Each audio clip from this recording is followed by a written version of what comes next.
శుక్లాంబరధరం విష్ణుం శశివర్ణం చతుర్భుజం ప్రసన్నవదనం ధ్యాయేత్ సర్వవిఘ్నోపశాంతయే. ఓం గం గణపతయే నమః. ఓం శ్రీమాత్రే నమః. ఓం శ్రీ గురుభ్యో నమః. మా ఆదియాసాలను చూస్తున్నటువంటి మీ అందరికీ పేరు పేరున నా హృదయపూర్వక నమస్కారాలు. ఇప్పుడు మనం 2 ఆగస్ట్ నుండి 2 ఆగస్ట్ 2026 నుండి 8 ఆగస్ట్ 2026 అంటే ఈ వారం రోజులు కూడా 12 రాసుల వారికి ఎలా ఉండబోతుందో తెలుసుకుందాం. ముందుగా గ్రహాల యొక్క స్థితిగతులు తెలుసుకుందామండి. మిథున రాశిలో కుజుడితో కలిసినటువంటి బుధుడు, అలాగే కర్కాటక రాశిలో రవి, బుధ, గురుడు. బుధుడుగా మారిపోతారు మళ్ళీ 5th నుంచి. అది కాకుండా సింహరాశిలో కేతువు, శుక్రుడు కన్యారాశిలో నీచత్వంలో ఉంటాడు, అదొకటి చిన్న మైనస్ పాయింట్. కుంభరాశిలోనేమో రాహు, శనీశ్వరుడు వక్రగతిలో ఉన్నాడు మీనరాశిలో. సో ఇది గ్రహాల యొక్క ప్రభావం. ఇప్పుడు మనం కుంభరాశి వారికి మీ రాశిలోనే రాహు ఉండము, ద్వితీయ భావంలో శని ఉండము, అందులో వక్రగతిలో ఉండడం మంచిది కాదు. పరుషమైన మాటలు మీ బంధువుల విషయంలో కానీ, మీ స్నేహితుల విషయంలో కానీ, మీ భార్యాభర్తల విషయంలో కానీ మీరు ఎక్కువగా రఫ్గా మాట్లాడుతూ ఉంటారు.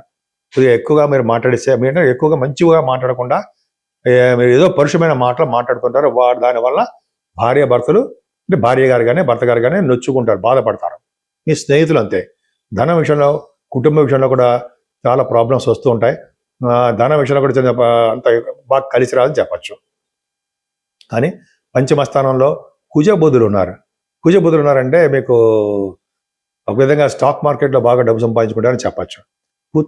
పుత్రిక సంతానం కలగడము, విదేశ పర్యటన జరగడము. ఎందుకు కుజుడు పంచమ స్థానంలో ఉండి మీకు ఆర్ద్ర నక్షత్రంలో ఉంటాడు, ఫారిన్ కంట్రీస్ ఉంటుంది, అవకాశాలు ఎక్కువ ఉన్నాయి. పైగా రవిబుధులు 6వ భావంలో రవిబుధులారంటే శత్రువుల వలన ధనయోగము, అలాగే మేనభావాలు చాలా బాగుండడము. 6వ భావంలో గురుడు, 2nd హౌస్ లార్డ్ గురుడు కూడా 6వ భావంలో ఉండడం వల్ల శత్రువుల వలన ధన ప్రాప్తి కలగడం ఇవి జరుగుతాయి.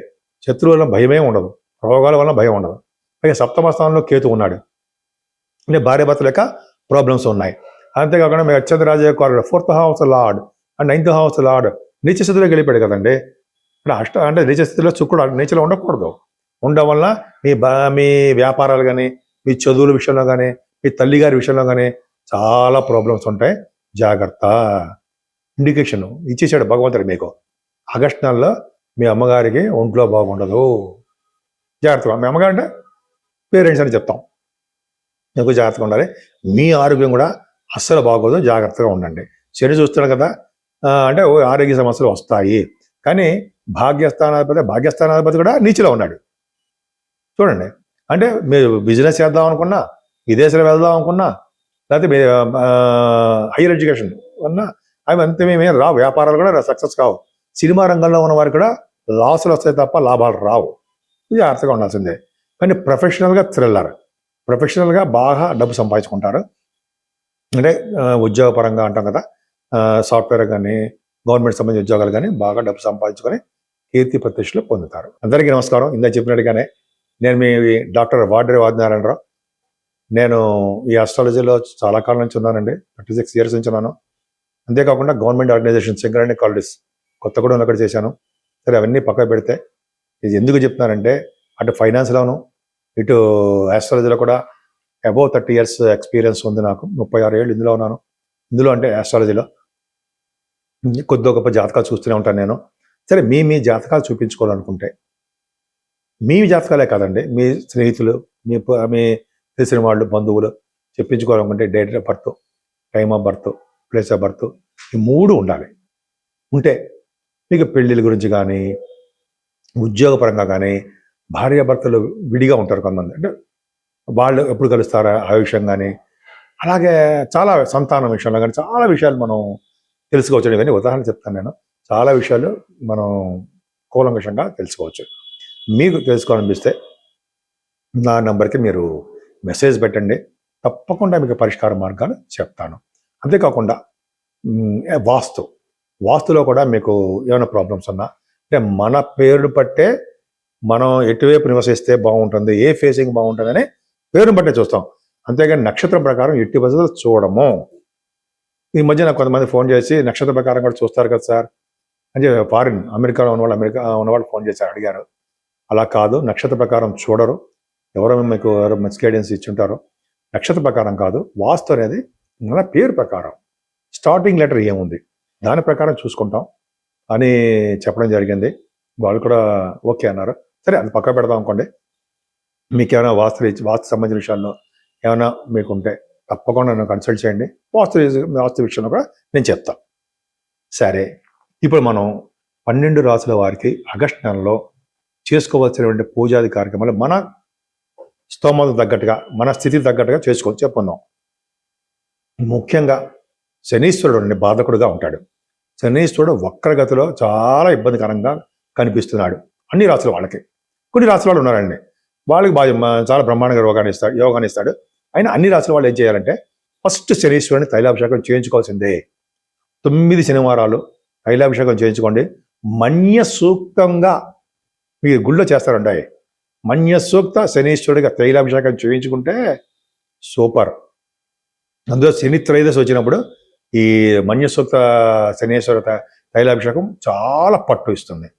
ఆ పక్కనే ఆంజనేయ స్వామి వారు ఉంటారు. ఆంజనేయ స్వామి వారికి 11 ప్రదక్షిణాలు చేయాలి. శనీశ్వరుడు ఎలా పూజ చేయాలో మీకు తెలుసు. ఆంజనేయ స్వామి వారికి 11 ప్రదక్షిణాలు చేసి తమలపాకులు దండ కానీ, తమలపాకులతో పూజ చేయడం కానీ చేయాలి. ఆంజనేయ స్వామి వారి దగ్గర దీపారాధన చేసుకోవాలి. ఆంజనేయ స్వామి వారికి మంగళవారం కానీ శనివారం కానీ సింధూరం రాయించాలి. ఎవరైతే శనివారం పూట కానీ, శనివారమే సింధూరం ఆంజనేయ స్వామి రాయిస్తారో వాళ్ళు, అంటే వాళ్ళకి శని దోషం అంటదు అని శనీశ్వరుడే సాక్షాత్తు ఆంజనేయ స్వామి వారికి వరం చెప్పాడు. అంతేకాకుండా శని దోషం ఉంది కాబట్టి మనం ఎక్కువగా అందరం కూడా వెంకటేశ్వర స్వామి వారిని ఆరాధన చేయాలి. ముఖ్యంగా శివాభిషేకాలు అసలు మర్చిపోకూడదు. శివుడికి మల్లెపూలతో కానీ, లేదా మారేడు దళాలతో కానీ, ఎర్రని పుష్పాలతో కానీ పూజ చేయడం వలన సకల శుభాలు కలిగితే గ్రహ దోషం పరిహారం అవుతాయి. కాకపోతే ఏంటంటే మన మెయిన్ జాతకంలో మన దశలు ఉంటాయి కదండి, ఆ దశల ప్రకారం కొద్దిగా చెడు ప్రభావం ఉండొచ్చేమో. బట్ ఏదైనా ఈ పూజలు చేసుకోవడం వలన మంచి జరుగుతుంది. నెక్స్ట్ ఈ నెల మొత్తం కూడా వరలక్ష్మి అమ్మవారికి ప్రభావం ఉంటుంది కదా. మనం వరలక్ష్మి శుక్రవారాలు వస్తూ ఉంటాయి. ఆ అమ్మవారు అంటే లక్ష్మీదేవి అమ్మవారిని పూజించడం సకల శుభాలు కలుగుతాయండి.